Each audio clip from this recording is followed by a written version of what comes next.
Fasten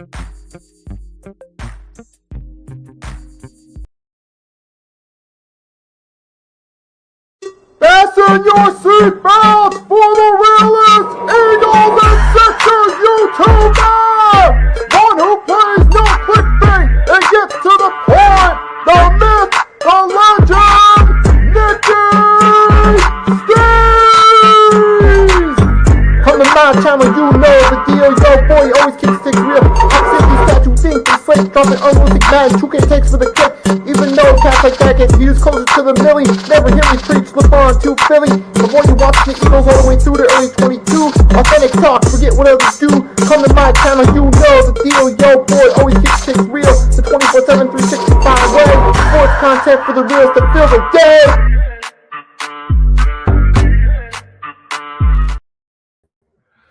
Good afternoon, folks. It is around 12 p.m. Eastern Standard Time on Wednesday. The reason we're here Wednesday instead of Tuesday is because I had something to attend to yesterday, and that the timing of it interrupted with the show. So I decided to push it back one day. Next week we'll be back on the Tuesday slot. And while we're at it, I just realized, fun fact, I've had an episode of the 3-Point Blitz on a Sunday evening, some Monday mornings in the afternoon, Tuesday, and now Wednesday. And before we know it, we'll eventually get a Thursday, Friday, and Saturday episode of the 3-Point Blitz. But on a serious note, though, hey, this is just a one-week deal. We're doing it on Wednesday, but we're still doing it anyway. It's going to be the same show, same formula, doing this both on the Hardcore Sports Network and Nicky Stees channels.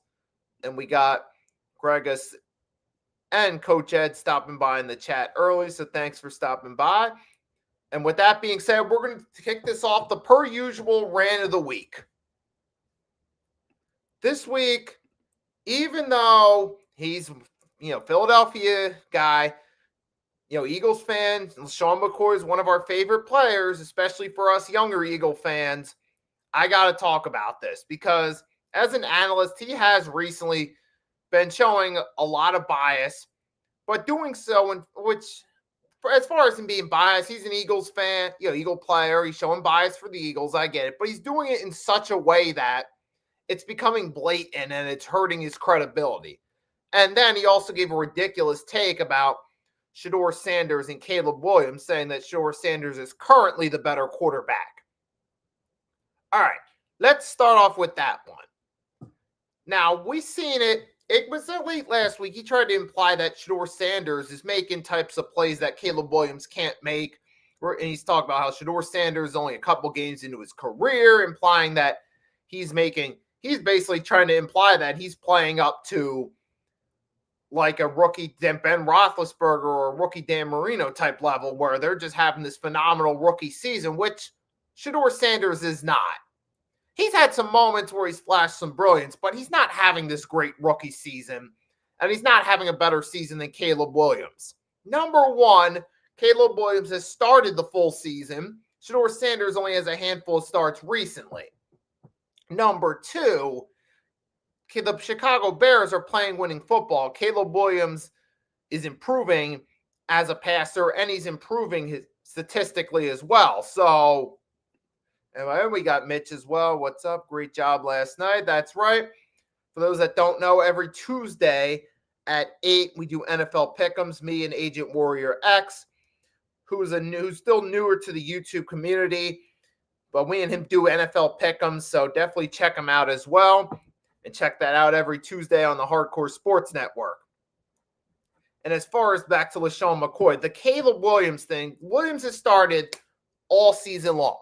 He's improved his touchdown totals. The Bears have improved their win total with him as their starter, where Shedeur Sanders has only had a handful of starts so far. He's had 3 starts, and they're 1-2 in those starts. Now, to be fair, Shedeur is a rookie, but to try to imply that the guy who's only started 3 games and won 1 out of 3 is better currently than the guy who's been leading the Chicago Bears all season to where they're currently leading the NFC North and possibly having a home playoff game for the first time since 2018 makes absolutely no sense at all.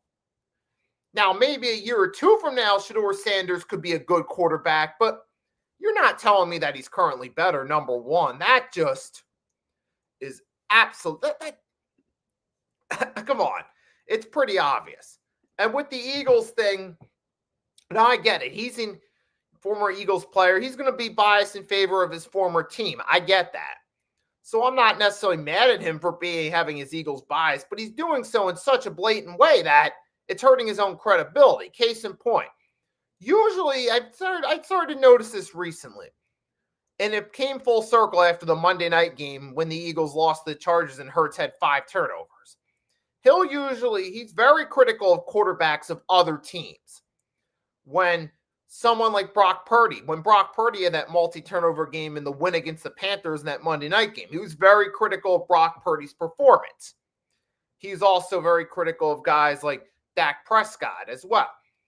So he'll get very critical of these other quarterbacks. But then when it was Jalen Hurts' turn and he had a bad game, he was being blatantly soft in comparison to his tone toward pretty much any other starting quarterback in the NFL. It's like, wait a minute. Now I get it. You're leaning toward the Philadelphia Eagles. We all know that, but don't be so blatantly biased about it where you're going, Jalen Hurts had a bad game. It was a bad game, or he had a headache in the locker room beforehand. That's an exaggerated take. He didn't really say that, but he's usually very soft with the Eagles when it comes to criticize them to a point where it's blatant, where even as an Eagles fan, you can't defend them anymore because it's like, look, you're starting to lose credibility now.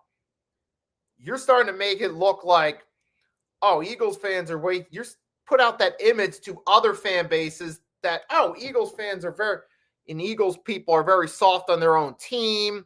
They're very hard on everyone else, but they're soft on their own team. They're just bleep talkers. When that's not necessary. When Sean McCoy doesn't necessarily represent all of us. You guys remember last week I came on here and I was critical of Jalen Hurts' performance. I didn't try to call for him to get replaced, but I did criticize his performance against the Chargers for throwing 4 picks and having a fumble as well. Because you can't be, because I want him to do better. And he certainly did do that this week, which we'll get to more in a minute. But I get that you don't want to say anything bad about the Eagles because they're the organization that drafted you and paved the way for you to have the platform you have now. And then we got Coach comments. Is the statement better based on talent surrounding each and with each rookie season? It's hard to compare the two with certain limitations of one over the other. And when it comes to rookie, exactly, because Caleb Williams started his rookie season last year. Shedeur Sanders is only going to get a handful of starts this season. And furthermore, you got a much larger sample size with Williams than Sanders. For him to say that Shedeur is currently better, now, I mean, maybe it is in a certain context. Maybe he feels that Shedeur Sanders' rookie season is better, but you got to be a little more specific. Though the way he's framing it doesn't come across that way. It sounds like he sounds like a hack who's just putting out takes for attention. It's like, all right, man, you're going to start losing your credibility, especially the bias I get with the Eagles, but the way he goes soft on players for having bad games like Hurts, AJ, Smitty, and those go, or the defense, but then we'll go on a huge rant about how everyone else is terrible, how the 49ers are bad, or how Baker's bad, or how the Raiders are awful. It's like, you're starting to make it a little too obvious, man. We can't be having that. You got to at least maintain your credibility and call out your own guys too. At least be consistent. Either tone it down with some of the other teams or bring up the criticism about the Eagles. One or the other. The point is he's becoming, what's the word? It's starting to become a little bit ludicrous, and he's becoming more of a character. But then again, that might work in his favor. So if it works in his favor and gets people to respond to him or comment on it, then at the end of the day, my take isn't really going to mean that much. But just want to get off my head. From my perspective, Coy, you got to do a better job with it if you want to represent the Philadelphia Eagles and mainstream sports analyst. So that's all I'm going to say there. We're going to move on, though. We're going to start talking about the week. And say I'm a big Shedeur fan, but I do need see more playing time from him. Also, the head coach He's head coach that truly believes in him. Exactly. And we saw that 2 weeks ago in the Titans game where Shedeur Sanders was the guy who led the way and carried them. But then for some weird reason, Kevin Stefanski pulls him for a 2-point conversion to run some ridiculously botched trick play that didn't work and ultimately cost them the game. Now, we don't know for sure if Shedeur would have converted that 2-point conversion, but you would have had a much better shot based off the way that game was playing out. So that would be one example of needing a coach that truly believes in him. Because remember, they wanted to go with Dillon Gabriel when the Flacco experiment 2.0 didn't work out. And then they were forced to turn to Shedeur later. So that's another indication that Kevin Stefanski probably doesn't fully believe in him. But that's a big issue, though, and that's a subject for Black Monday. And there might be another coach that's on the hot seat for Black Monday, that being Todd Bowles of the Tampa Bay Buccaneers, if the Bucs don't win the division. Because remember, they were 6-2 to start the season.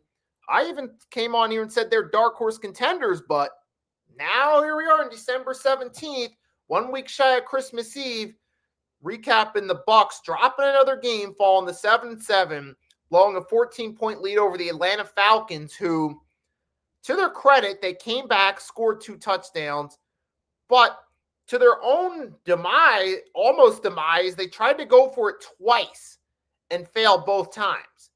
They were forced to go for a field goal on the final play. Quite frankly, they were lucky, based off the 2 failed 2-point conversions, that they were in position to kick a game-winning field goal down by 2 late.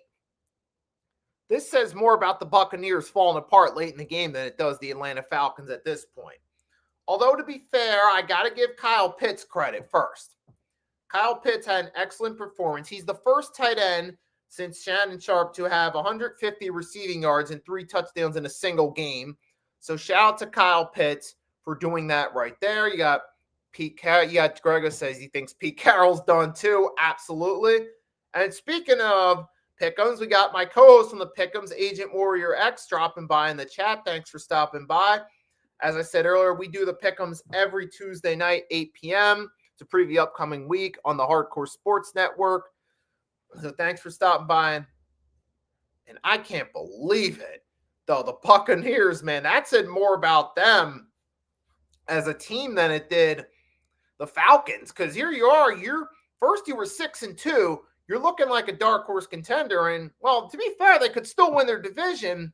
But even if they do, this would be the 4th straight season they win that division as the number 4 seed. And so far, 2 of those 3 times they've won the division as the 4th seed, they got bounced in the opening round.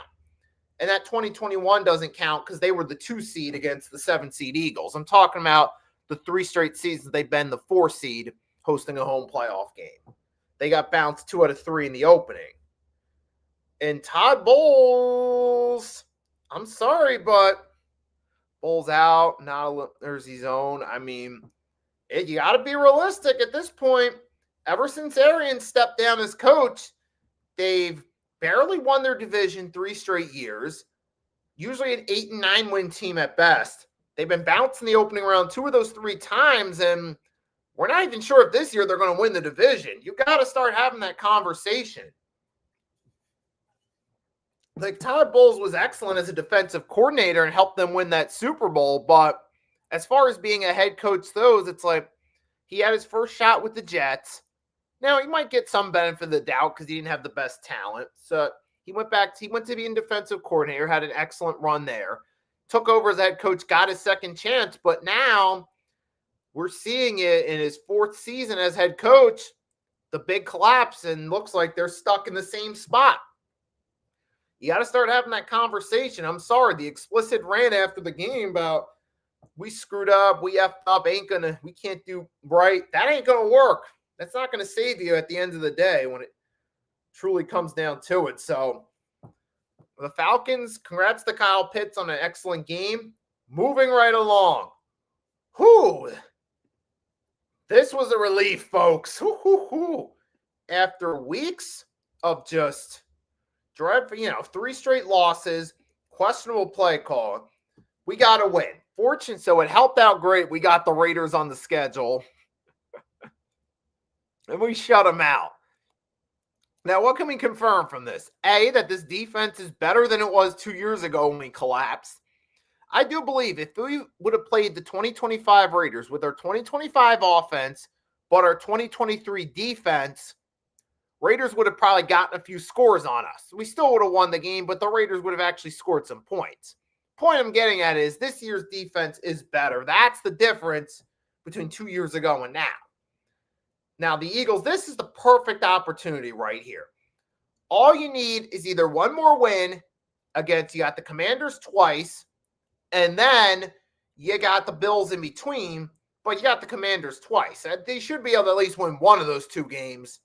And all you need is one Kenmore Cowboys loss, which is looking probable. Now they got to go against the Chargers. So I like the odds.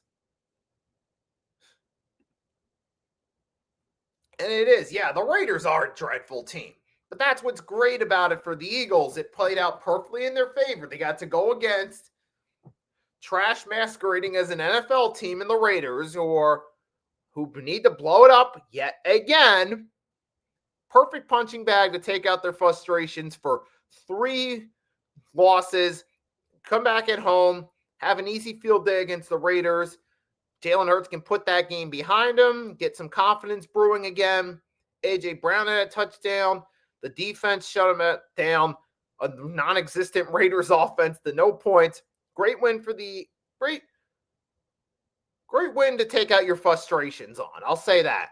Now, bring on Washington could be a perfect opportunity to clinch the NFC East. Now, playoff time, I'm still got my concerns about the Eagles and what they're going to do come playoff time. Because even if they get the 3 seed, which is where it's looking like it's heading right now, they probably got to go and play against probably either the Packers or the 49ers. Because it looks like the Seahawks are likely going to be the 5 seed. Or the Rams, depending on how that works out. What if my Giants and the beating the Raiders and losing number 1 overall pick? I could see that happening. Yeah, because that's a big tank bowl coming up soon. Giants and Raiders. Ooh, it's going to be an interesting one. And now for the Eagles, at least you got the win for now. So it doesn't look like a full-blown collapse. So just bring on Washington, move on from there. But this next one actually was interesting. We said last week this had the potential to be a shootout, and sure enough, that's exactly what we got. The Buffalo Bills beat the New England Patriots. The 2 teams are now split for the season, and Buffalo theoretically still has a chance of winning the AFC East.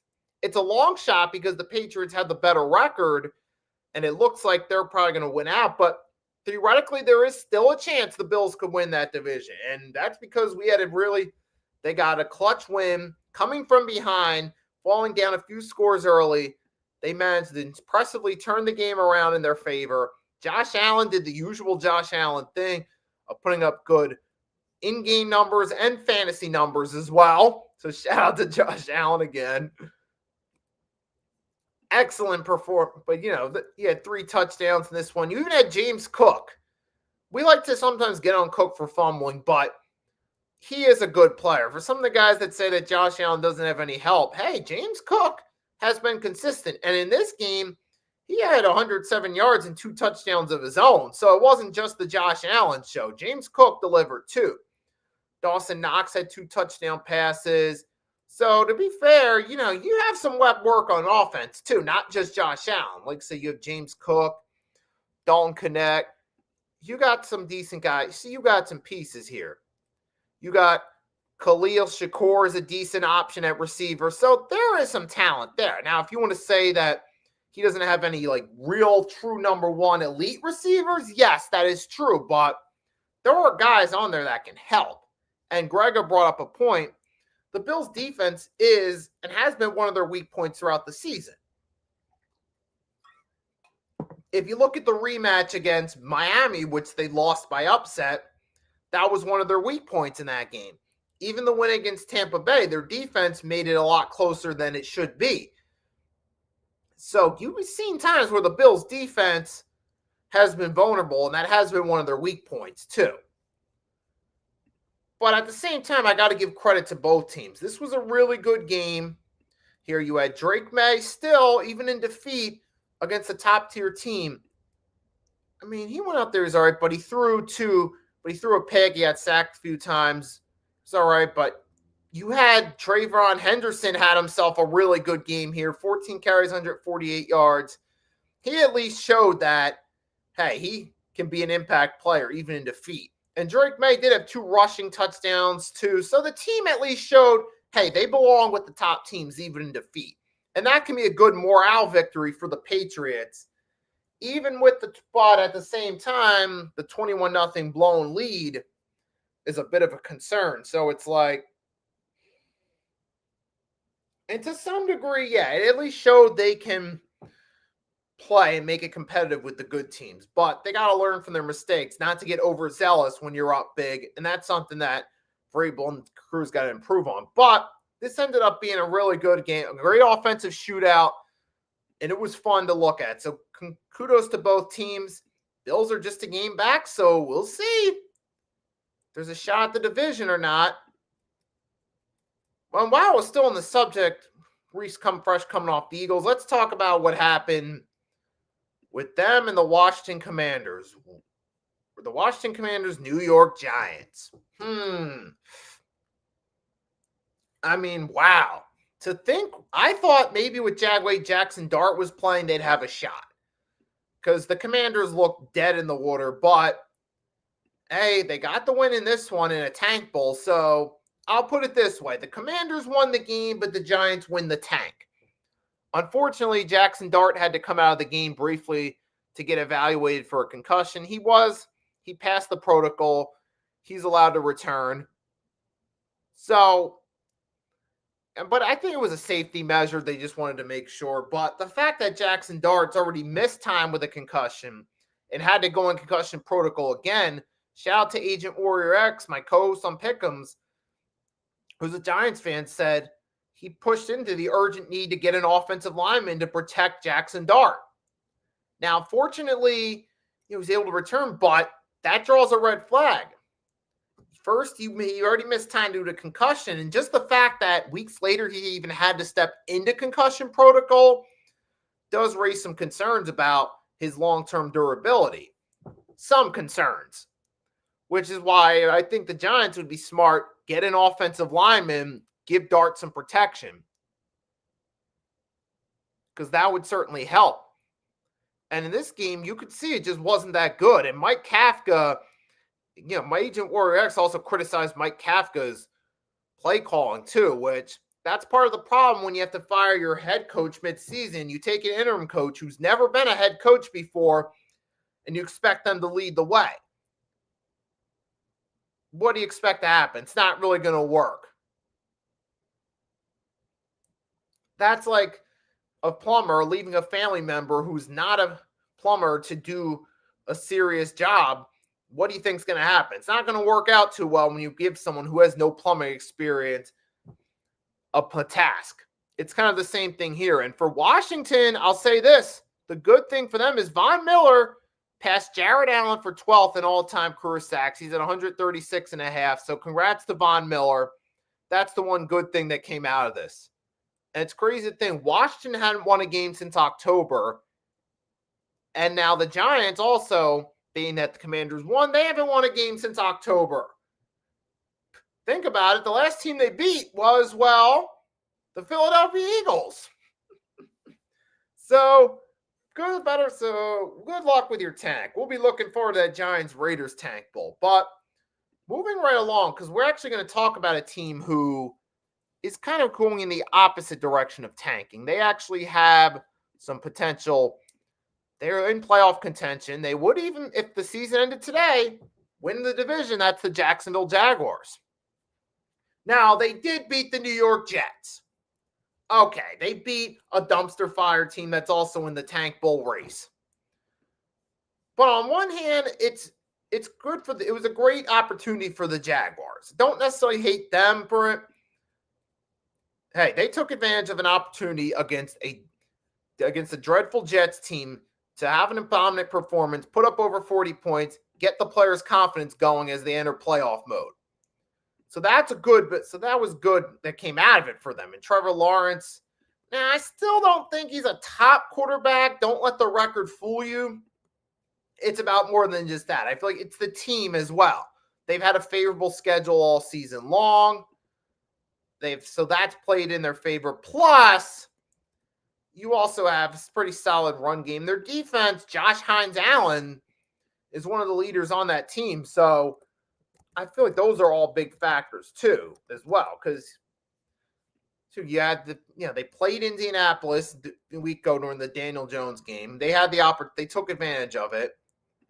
They've also played against other dreadful teams as well. But the Jaguars found ways to win. That's what matters.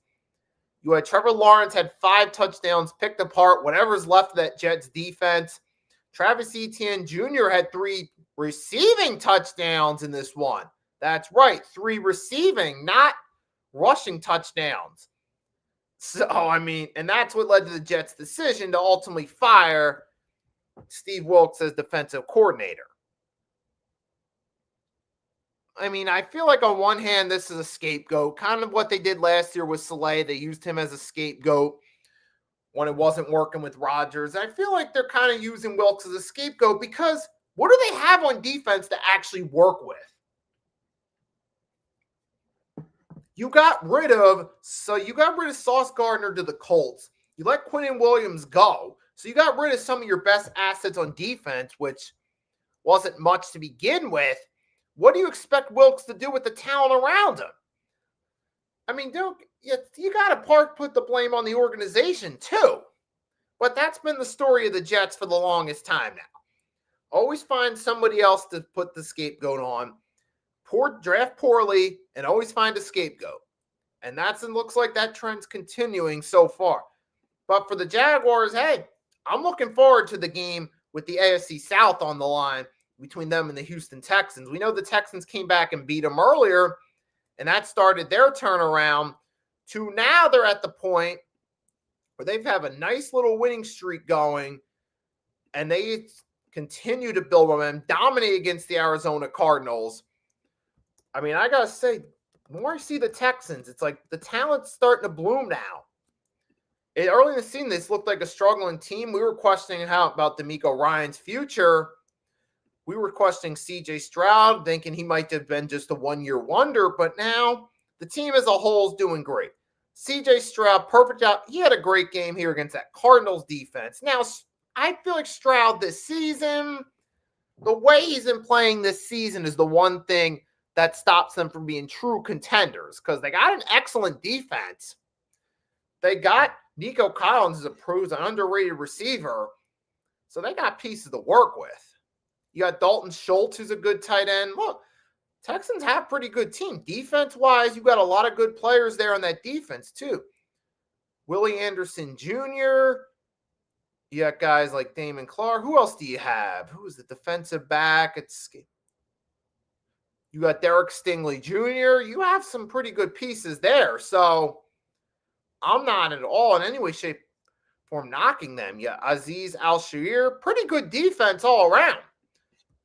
And they've been helping out on this winning streak now. The Texans were 3-5. Now they're at 9-5. That's 6 straight wins. And it kind of started with that comeback against the Jaguars, where now they're in position potentially win out the AFC South again, depending on what happens when they play the Jaguars in the rematch. So it's I got to give the Texans credit. Nice turnaround there by D'Amico Ryans when we thought his job might be in danger, but they find ways to keep winning, and now they're in the playoff picture. So we have to see where they go from there. And I will say this about the Cardinals. For everyone that said it was Kyler Murray's fault that he was the cancer, Murray's not even the starter anymore. With Jacoby Brissett now, he did throw 3 touchdowns in this one, but he did throw the few. But this team still is terrible. Shame for Trey McBride, shame for Marvin Harrison Jr., because these guys are basically having their talents wasted on this dreadful Cardinals team. And you see without Kyler Murray, they're still losing games. They're still dreadful. Maybe some of the bigger problems include coaching, the front office who was fooled by Cliff Kingsbury and thought he'd be their savior. back in the 2019 offseason when everyone else saw the writing on the wall at the time and said this wasn't going to work. Yeah, I don't think Kyler Murray's the biggest problem in Arizona. I think it has more to do with the front office and the structure around him. Because I believe Kyler Murray, you give him a new system, and that's a big if, mind you, he could do better. We've seen what happened with QBs like Sam Darnold, Baker Mayfield in Tampa, even though recently Reeks hasn't looked that great, or the ultimate example, Steve Young. They got him out of Tampa. He went to the 49ers and became a legend. The point being is second chances could rejuvenate a career. And I think for Kyler Murray, we realized maybe the Cardinals were the bigger problem. Maybe a new system would help him out. But that's a big subject for another time, man. But credit to the Texans. Moving right along, speaking of the AFC, this is brutal. Now, let's start off with the main part. Let's start Kansas City. So the Chargers beat Kansas City. Now, Kansas City is 6-8, and they're out of playoff contention. It's over for this season. But not just that. Patrick Mahomes went down with an ACL injury. He got help to the locker room. And now they're believing that the injury might be worse than expected. And I was actually interesting. I was at the gym earlier. I was talking someone I know at the gym who's also a football fan. He thinks that the smart thing would be to do, because you know that the injury in mid-December, you're not going to be at 100%, especially an ACL injury. You're not going to be 100% come September time, referring to September next year. He even said that he thinks maybe Kansas City should wait till he's 100%. It would be more beneficial in the long term. I thought about it. I'm like, that could happen. Maybe that could happen, but we got to see. But maybe that would be a smart idea in the long term. Wait till Mahomes is fully ready. Don't try to rush him back. But realistically, I see that happening. And for Kansas City, it just got to a point where it just ran its course, I feel like. I feel like the way the Eagles destroyed them in last year's Super Bowl, it kind of took the aura off them a bit. And it kind of, our domination got to their head. And you see this season, it's like they're at a point where they're relying too much on Mahomes to make all the plays. You got Rashid Rice, who's still a good option, but you got Mahomes, Rice on defense, relying on Chris Jones, and there's not a lot of other real noteworthy players. I mean, you still got some decent talent, such as, no pun intended, Xavier Worthy. Travis Kelce, you're starting to see that he might be winding down a little bit as a player. He still has his moments, but you're starting to think that maybe Travis Kelce's at that point where he's thinking more about life after football. He's thinking about starting a family. He's thinking about his upcoming wedding. He might be focused more on that. And if that's the case, maybe for Travis Kelce, who's got a ton of money, who's married to a singer with who's going to be marrying a singer with a ton of money, maybe it's time to call it a day. Now, to be fair, Travis Kelce could still get money post-football playing days, too. He could still get endorsements. He could still do commercials with him and Jason. He could probably even get a job as an analyst, maybe side by side with Jason or for CBS or Fox. I still think Travis Kelce could still have a future making money post-football playing. But the point being is, though, Kansas City, it got to the point where it ran its course, relying on Mahomes, Kelce for all these years, and Chris Jones. It's gotten a little stale and complacent. They got to start making some changes. Got to start focusing on build. Well, now with Mahomes being injured this year, they're going to have to focus on the offensive line, finding a true number one option they haven't had at receiver. They haven't had since Tyreek Hill. Travis Kelce officially became the number one option when Hill went signed with Miami, but they haven't had that true number one option. But for the Chargers, they got a long road to recovery. I'll say that. Now, moving along to the Chargers, because we got to give the Chargers credit.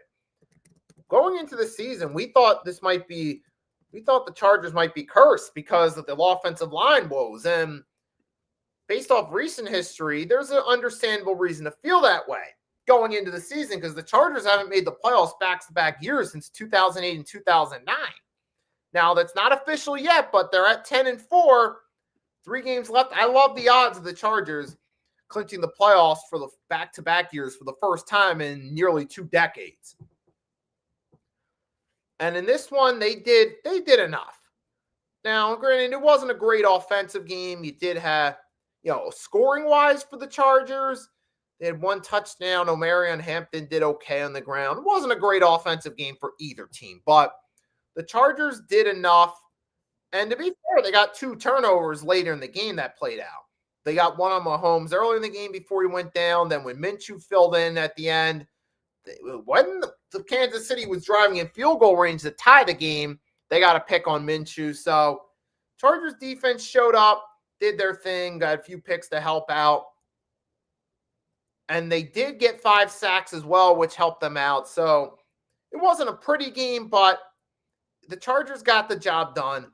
Obviously, prayers out to Patrick Mahomes on a full recovery. Whether you like him or not, you don't wish injury upon anybody. That's just the basic human thing to do right there.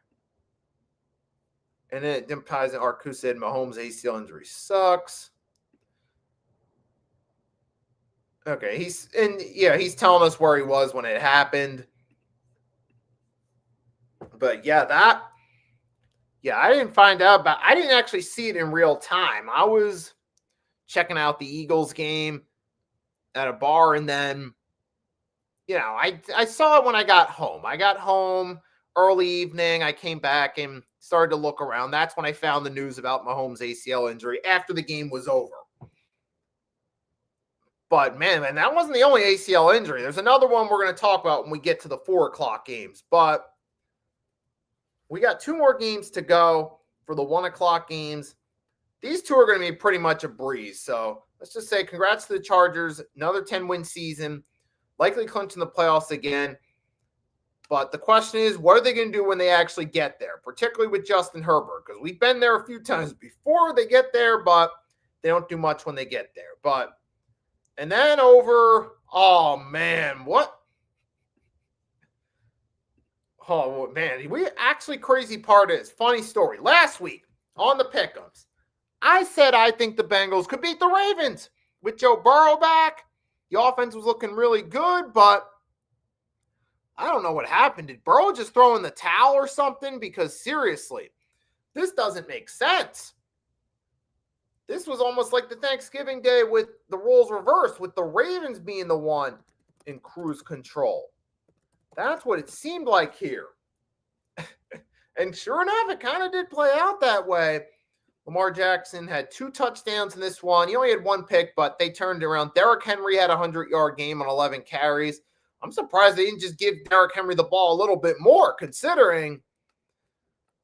But hey, and, the Ravens didn't have to do much. Burrow, he threw 2 picks, had 3 sacks. You know what's funny? For anyone in here, if you're a wrestling fan, you're familiar with the Shawn Michaels Lost My Smile.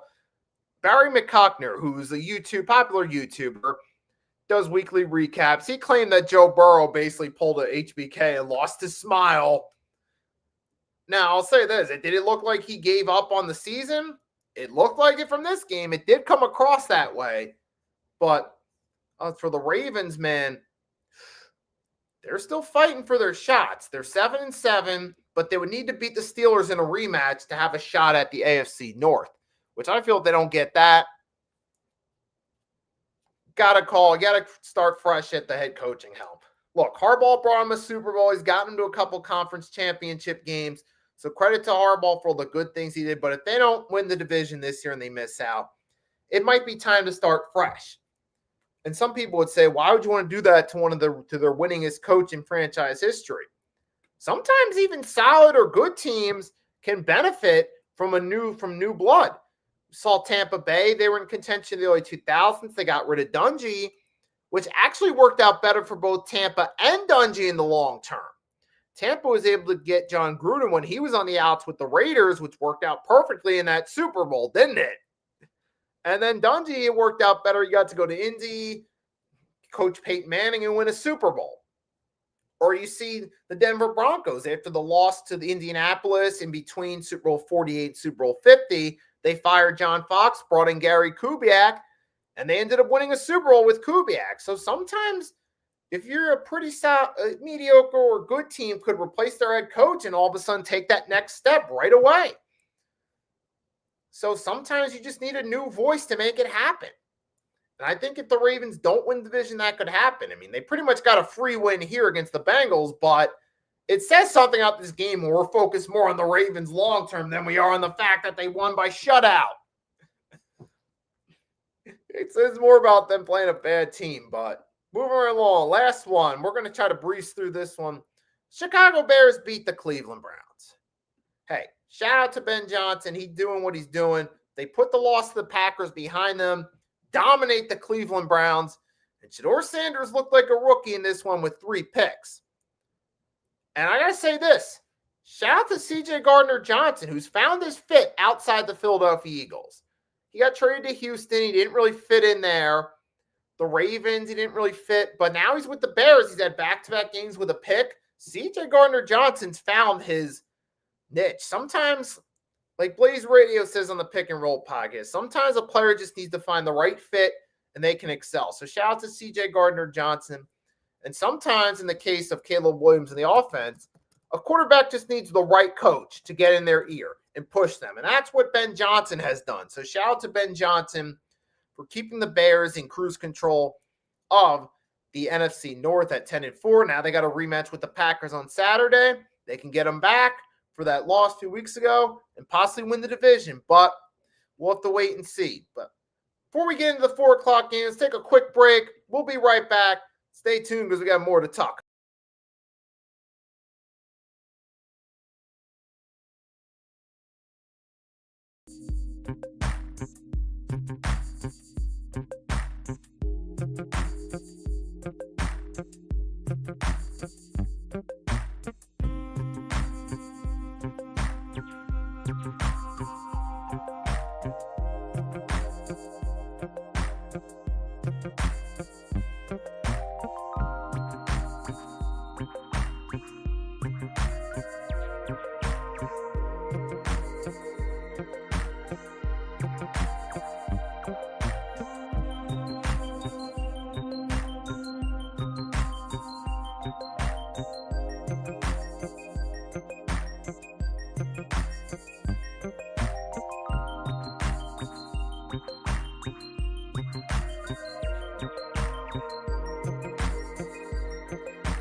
All right, ladies. All right, folks. Thanks.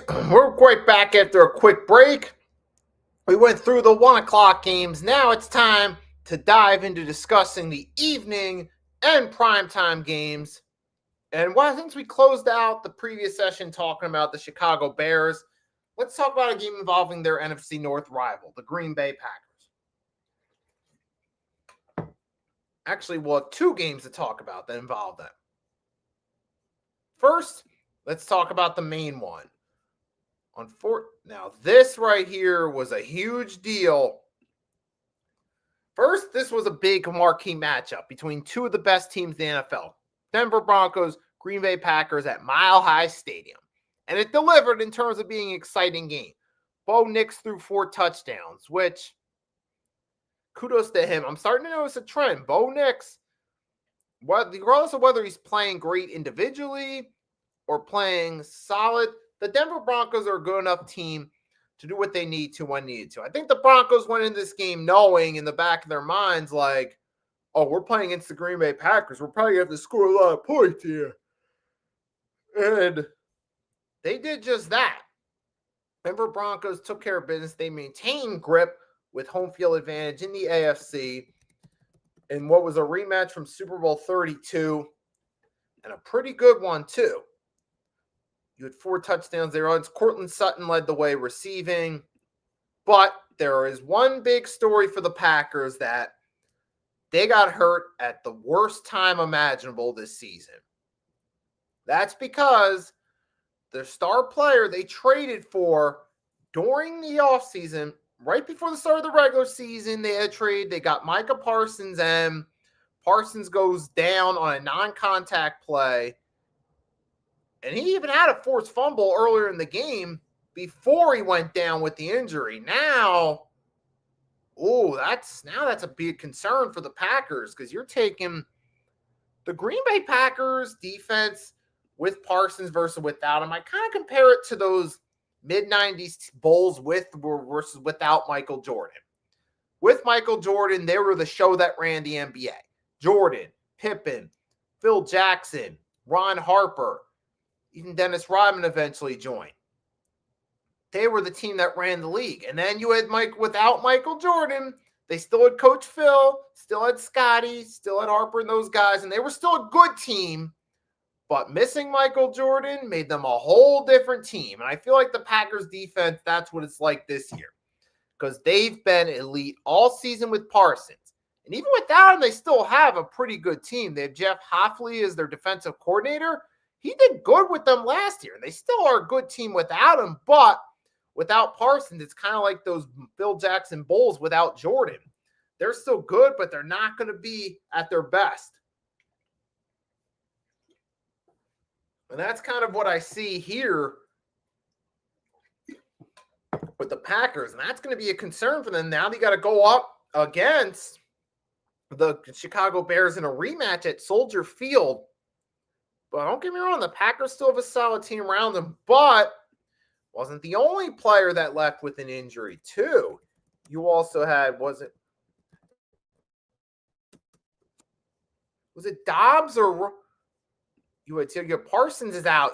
Christian Watson was out. He left the game early, but he is supposedly good. He has a chance of playing. He's questionable for week 16. So as of now, the Green Bay Packers have listed Christian Watson, who left the game early, as questionable. Well, Parsons, unfortunately, has an ACL injury. He's out the season. And he's probably going to, I would say, with Parsons, with the Packers, same thing as with Kansas City with Mahomes. Wait till he's 100% to bring him back. Because, Parsons being an ACL injury, but, it's not, it's going to take mid-ACL injury mid-December. You're not going to be at 100% in September.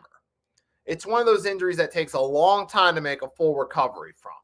And not to mention with Parsons being a bigger than Mahomes, that could play a factor in recovery time as well, especially for a bigger person, for a bigger athlete. When they have a serious injury, it could take longer. The recovery time could be longer. So but we don't necessarily know. That's just just speculation, though. But it's bad for the Packers in this one. And Jordan Love's little streak he was on. Little tear kind of came to an end in this one. He had a pick against them. And they still scored points on offense. He still had a touchdown, but he had 2 picks, actually. Love kind of reverted back to the multi-turnover Jordan Love that has people thinking, yeah, he's not the long-term answer.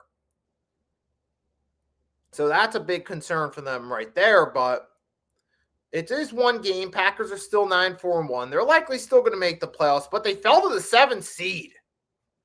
Could you imagine 3 straight years being the 7th seed? I don't know. We'll have to wait and see, but I still think Packers have enough talent to at least win and make the playoffs, I feel like. And I think that sweep over the Lions is going to make a difference in playoff seeding. But fortunately for the Packers, the Lions also took an L in that game against the Rams, which I'll say this, thank you, football gods, for blessing us. I got to see the evening games with the opportunity to see this one.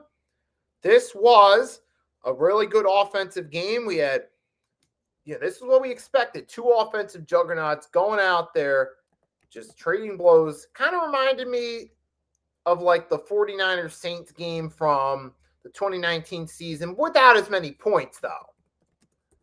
Kind of reminded me of that game, or just 2 really good offenses out there playing well, or like the Rams in Kansas City from 2018 Monday night, with less points, though, but still really good game all around, particularly from the quarterbacks who had total 5 passing touchdowns from Goff and Stafford.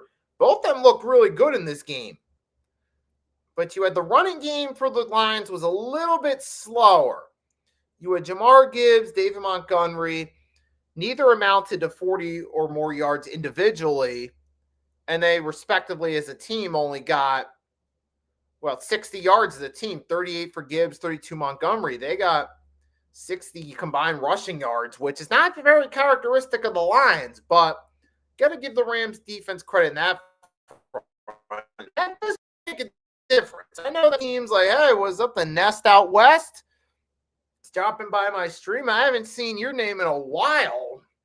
Thanks for stopping by and enjoying the 3-point blitz. Me talking about the NFL in week 15. And what an interesting week it was. Yeah, that at the same time, though, while this wasn't much of a great defensive game, the Rams defense does get credit for shutting down Gibbs and Montgomery. But the offense was really good. You speaking of running backs, so the Rams, that's the difference here. The Rams effectively ran the football. You had 2 plus 70-yard rushers, and Kyron Williams with 78, 2 TDs on 15 carries, and Blake Corum, who 11 carries at 71 yards and a TD. So credit to the Los Angeles Rams for being able to run the ball when the Lions weren't that effective. And that's what made the difference in this one on offense, why the Rams outscored the Lions. Now, don't get me wrong, the Lions did put up a good effort, too. You had Puka Nacua, had himself a really good game. He had 9 receptions, 181 yards. It was crazy because I remember first Devontae Adams ended up leaving the game early. But supposedly the Rams think, as of today, Wednesday, they're saying that he could still play tomorrow against Seattle, which heads up, that's the Thursday night matchup, week 16, Rams-Seahawks. But back to the Lions-Rams game. You had Devontae leave the game, and for the Rams, there was a scary scene where Puka Nacua went down, and you're thinking, oh, did they just lose their 2 receivers? But fortunately for Nacua, it was believed to be just cramps. He had to come out of the game for a play or so, and he did return. So the Rams got lucky. It was just something small from their top receiver. And I got to say, man, I think this reinforms that the Rams ultimately won out the Matthew Stafford trade. I truly believe that. First season, Rams going to win the Super Bowl. Now, the Lions have been a good team, outside of that first year since the trade went down, but they struggled in the playoffs, particularly last year against the Commanders when they were heavy favorites at home as the team with home field advantage. Whereas the Rams, along with that Super Bowl, last year in the playoffs, they had a pretty good run for a team that went out in the second round. They destroyed the Vikings at home, and they gave us a run for our money in the snow in the divisional round. Now this year, they're fully healthy. They have home field advantage as of today. If the season ended today, the Los Angeles Rams would have home field advantage. So I'm going to say for that right here, the Rams are still the winners of the Lions trade. Even though for a brief bit it looked like the Rams were the short-term winner, Lions were the long-term winners, but especially if the Rams do make a deep playoff run, they could easily, everyone will agree that they were the unanimous winner of this trade. And could be easily, especially if they get that home field advantage.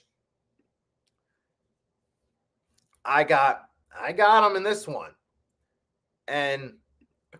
But the Detroit Lions, man, I got to give them credit. They're still a good team, but they're not winning those games they would have won last year.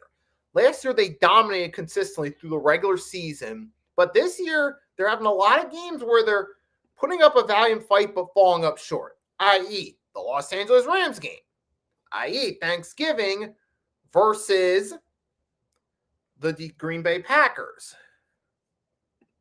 And that's us, but Goff is good when he's on. The problem is he hasn't been on a majority this year. Stafford has a Super Bowl in LA, and Goff hasn't done much in Detroit.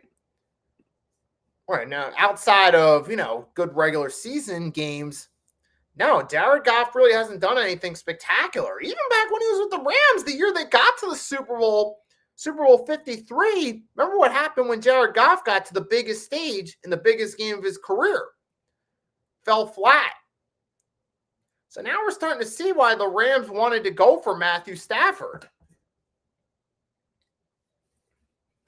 And I'm not calling Jared Goff trash at all.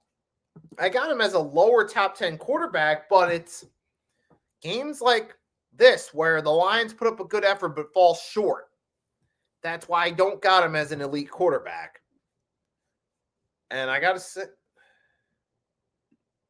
right, then Greg put the Rams and Broncos look like the teams to beat. Absolutely. They're both in first place in their respective conference, and they got wins in big games.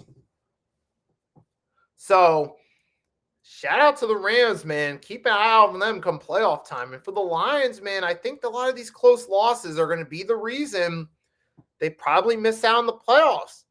Losing to the Rams, losing to the Packers twice, the Eagles, even losing to the Vikings. Those close losses, had they been wins, could have been big help for them, but instead it's their detriment, and I think that's going to cost them a playoff spot at the end. But speaking of teams, now we go from the Lions, who are still, despite their shortcomings, having a respectable season, to the Carolina Panthers, New Orleans Saints. Panthers are the most inconsistent team. I swear, they must have two personalities. There's the underrated team that ends up winning games you don't expect them to.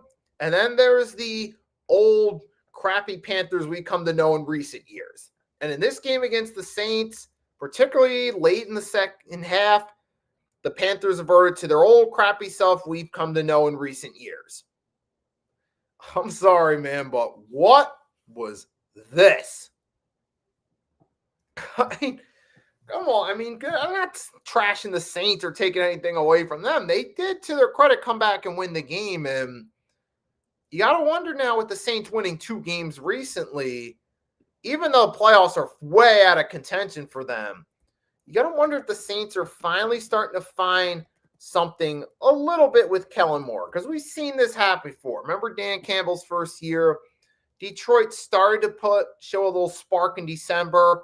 Remember Andy Reid's first year in Philly? The Eagles were dreadful until about the last month of the season. They started to play better, and they won a few games late in the season. Gotta wonder if we're starting to get that something similar with the Saints, where now that they're winning some games, maybe they're starting to catch something. Tyler Show was all right in this game, but here's the problem. He's a 26-year-old rookie. I don't know how much, and he's going to have a shorter ceiling to be the guy for the Saints. So you better hope the only way something like that really, truly is going to work is you got to be at Kurt Warner level starting off. But Tyler Show, well, he's showing some flashes here and there. He's not looking like the second coming of Kurt Warner in terms of being a late bloomer quarterback. And it's funny, Ness puts no one wants to win the NFC South. It's crazy. The two teams that were at the top for the division both blew fourth quarter leads against division rivals already eliminated from the playoffs. I mean, come on, Panthers. What were you doing? That second half, though, even when they had the lead, okay, the Saints, they kept going 3 and out. It was like, come on, Panthers. What are you doing? Whatever it is, they're not trying to win the division. It's crazy that one of those teams is ultimately the Panthers. Carolina Panthers or the Tampa Bay Buccaneers, both at 7-7. One of them's going to have to win that division. Now we just got to wait for them to play each other and see how that plays out. But yeah, NFC South it's like the Twilight Zone in that division. Nothing makes any sense. The Panthers and Bucs losing to teams already out makes no sense. It's awful. So in the NFC West, outside of Arizona, it's the best division. Yeah, absolutely. I got the Rams winning that division ultimately, but yeah, you're right about one thing. It's a really good division. So I got to give them props on that. Well, 1 second, I just need a sip of water. I'll be right back. Don't worry. Real quick.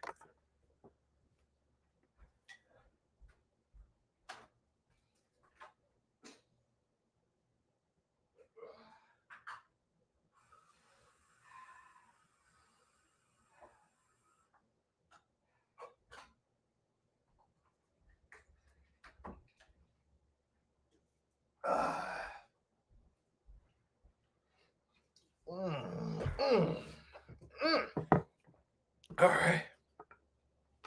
That chair was a little lower than expected, but hey, we back, folks. I said it would be real quick. Really need to refill my water bottle.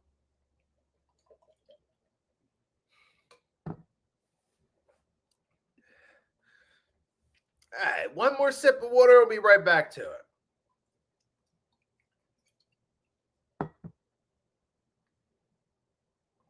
All right, now, yeah, it is like the Twilight Zone in that division. But speaking of the NFC West, so we close out the 4 o'clock games, talk about the 49ers and Titans. Now, I'll say this.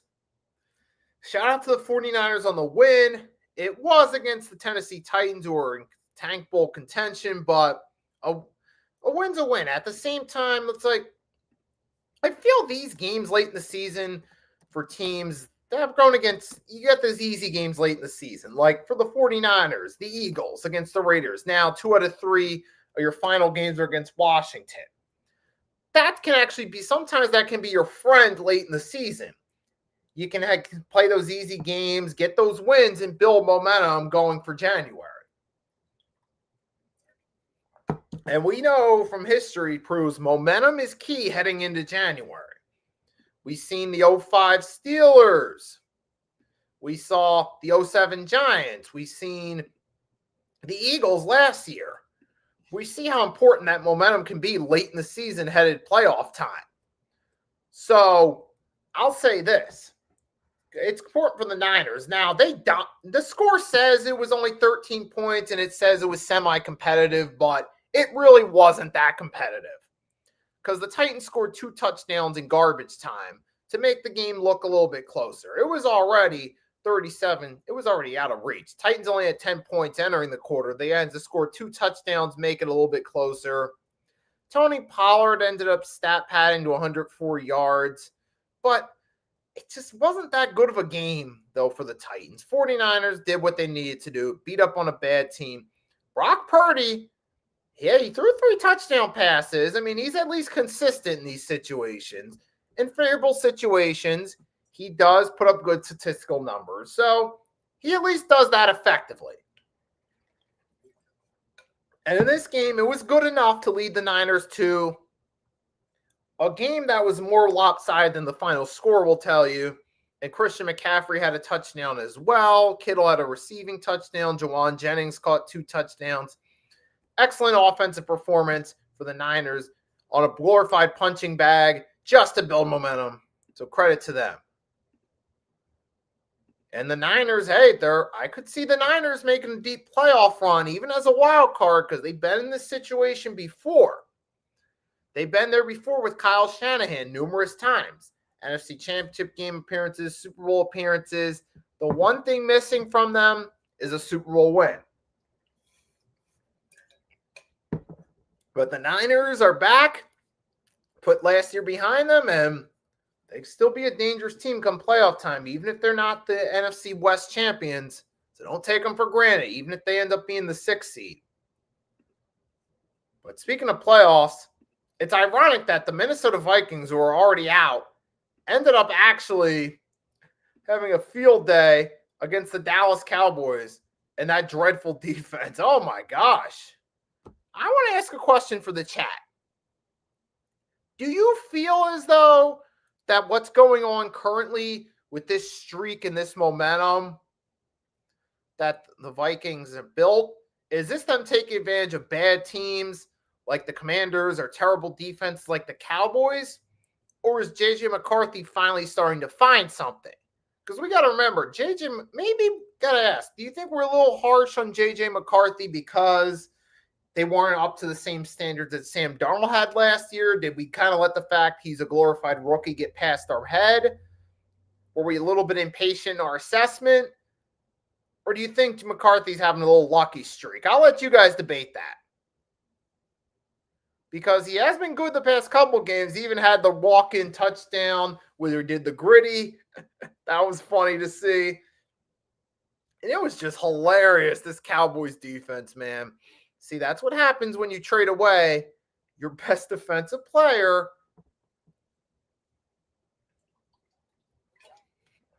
This is your karma, Jerry Jones. This is what you get. You also chase away your stars, your DeMarcus Lawrences, who went to Seattle, who all of a sudden is actually doing pretty solid.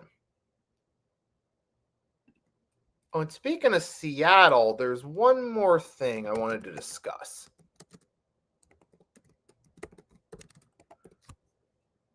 So real quickly, we'll just say this. So it's like, yeah, kind of crazy, huh? How that happens. I can't believe, though, but the Cowboys, that's what their karma right there. And for the Vikings, even though they're out of the playoffs, they're not tanking, so I'll give them that. Say better luck next year. But good job by the Vikings. They found the perfect punching bag in the Cowboys defense. Cowboys, better luck next year. But real quickly, I almost forgot. Seahawks beat the Colts in the 4 o'clock slots. This wasn't a pretty game. It was mostly the field goal show. So we know who's going to be the NFC Special Teams Player of the Week for Week 15. Because the Seahawks beat them on field goals. Now, credit to Phillip Rivers for actually going out there, basically with a dad bod. Haven't played in 5 years, and at least doing enough to keep this game competitive. He did throw a pick by the end where Kobe with a C. Bryant got the pick. But for the Colts, man, and I say this, give credit to Phillip Rivers for having the courage to go through with it. Credit to the Colts for getting there at all, but the ship's falling apart. That's 5 years removed from his last full season. Phillip Rivers ain't going to help you. And credit to the Seahawks. Now I'm looking forward to seeing what they do against the Rams, but just wanted to touch up on that briefly. Now back the Vikings, and Narku said it perfectly. They make any QB look good, and that's pretty much what they've done now. Yeah, absolutely. We saw even Russell Wilson had himself a good game against them week 2. Let's see. Russell Wilson, you had Jordan Love, Bryce Young, even Patrick Mahomes in that win. Who else? Jalen Hurts in the first half. I'll get both times in the first half. Oh, yikes. Yeah.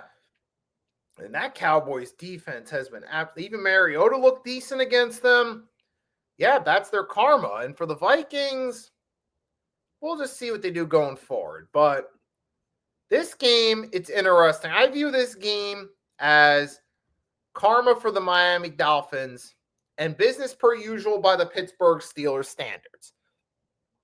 Pittsburgh takes advantage of those easy games, rolls to 8 or 9 win seasons. They're at 8 wins now. One more win could pretty much help them clinch. Well, one more win clinches another winning season for Mike Tomlin. And a loss, win for them. So I give them credit. They got the win. Good job. So the Steelers are, they're what we thought they were. Consistent, middle of the pack team who usually finds a way to finish with a winning record, may sneak into the playoffs. It's kind of standard for Pittsburgh at this point. I feel like we keep saying it over and over again. Their defense is really good. They got some guys there. Asante Samuel Jr. got his first pick as a Steeler. Shout out to Asante Samuel Jr. He's a guy I wish that we had, but unfortunately didn't happen. Patrick Queen. Cam Hayward. You got Joey Porter Jr. Oh, you got Asante Samuel Jr. and Joey Porter Jr. on the same team. Isn't that kind of cool? And for the Dolphins, this is karma. Karma for all the poor decisions they made for allowing Mike McDaniel to overstay his welcome. And this is what you get. Absolutely. This is what you get. Now the Dolphins are officially eliminated from the playoffs. Now, Tua, to be fair, had himself a pretty solid game, but it's crazy now the Dolphins are going to bench Tua and start a rookie Quinn Evers. So even though Tua had himself a pretty decent statistical game, though, they felt that his performance was enough to bench him, which I'm surprised they didn't do this earlier in the season. But once they started winning games, that was enough justification to keep the ball rolling with Tua. But it happens that he said he watched. Arku said he was watching the NBA Monday night, which is actually perfect because I'll get to that in just a second. I'll close it out with this one. Steelers are probably going to win the AFC North. And if they do, they probably go one and done. So I can't really say anything bad about them. It's not necessarily the Steelers are a bad team. They're just very complacent year after year. So before we get to some hoops real quickly, quick NFL Week 15 biggest winners of the week. Go with the Denver Broncos as Los Angeles Rams. Both won huge games in convincing fashion against worthy teams in their conference. Worthy teams, sorry, not in their conference. Hold on. So I'll get them as two of my big winners for the week. Also, along with them, I got to go with another big winner for this week is the Buffalo Bills. They managed to pull off a comeback. They stay in contention where they could potentially have a shot.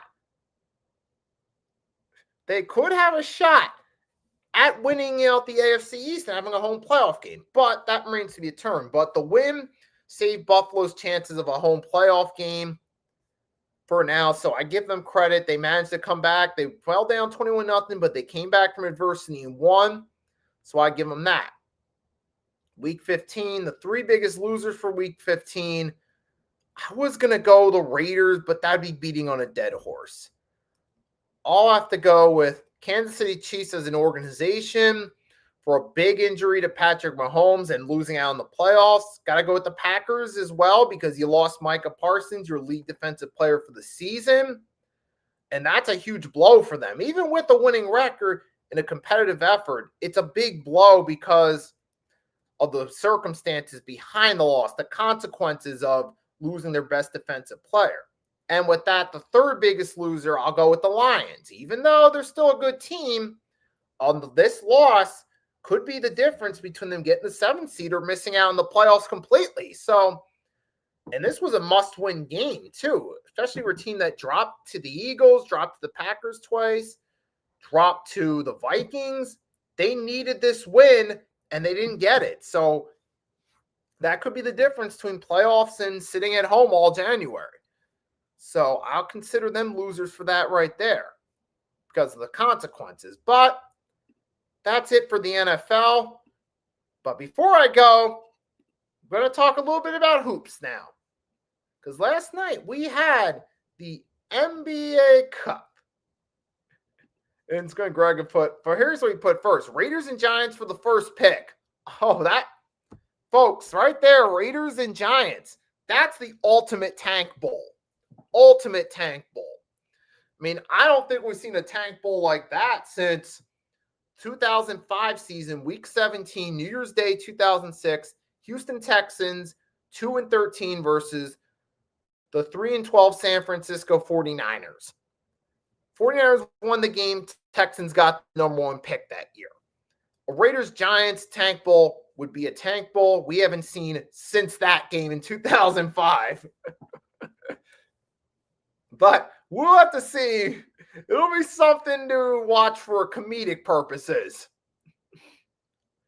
But yeah, last night, though, we also got the NBA Cup Finals. We had the New York Knicks won the NBA Cup last night. And what was a fun game against the San Antonio Spurs, a rematch from the 1999 NBA Finals. And the Knicks' first trophy banner since the 70s when they last won the NBA Finals. Or actually, for repeat, since 99 when they won the conference finals to get to the NBA Finals. But congrats to the Knicks, man. I mean, I joked about it earlier on a YouTube short that with Tax that, oh, their ceiling's the first round elimination because previous two NBA Cup winners, the Bucks last season, and then 2023, the Lakers, got bounced in the opening round respectively. But in this case, I feel like that's going to be a different story on a serious note because the Knicks are a better team than last year's Milwaukee Bucks and the 2023 Lakers. But I'm actually glad we got two of the top teams going to the NBA Cup Finals. That actually makes it more interesting. It doesn't feel like as much of a joke because it kind of felt a little bit like even with the Bucks and Lakers, even when they won the in-season tournament / NBA Cup, I never really saw them as a threat. I just felt like, yeah, that's nice, good for them and good for the team, good for the players, but what's that going to do long term? With the Knicks and the Spurs, respectively, this was the first time I actually could see two teams that could be contenders playing in the NBA Cup. And we got a good game out of it. We saw there were even a couple, there were several leads. Or first half, there was a lot of lead changes, a lot of ties. Late in the third quarter, the Spurs got into a position where they had two 10-point leads over the Knicks, but the Knicks ultimately came back. And they ended up having themselves a pretty good game. You even had, crazy to think, OG Anunoby led the way, 28 points. And had 5 threes made in this one. Jordan Clarkson had 3 threes. You had Karl Anthony Towns hit 2 threes. He even had a nice pass in the first half. He was being double teamed on that assist he got. He is a sole assist of the game. He even had Wemby teaming him up. He ended up getting to get the pass to, was it Jordan Clarkson for 2? That was a nice play there. And you had the Knicks, I give them credit. They had a good game here. Now, I do have a question for anybody in the chat. Blues are the NBA Cup final, went on a playoff run. Yep. Do you think, and Greg asked, do you think it's a good idea for the NBA? It's not a real championship. To me, I think this NBA Cup, it's about trying to get some ratings going and to get a little bit of a spark going early in the season because they know most people don't really pay attention consistently to the NBA until around like February when the Super Bowl's over. That's when viewership picks up. They want to at least get something going early in the season because outside of Christmas Day, they don't get a whole lot early in the season. So I think that that's what the NBA is doing this for.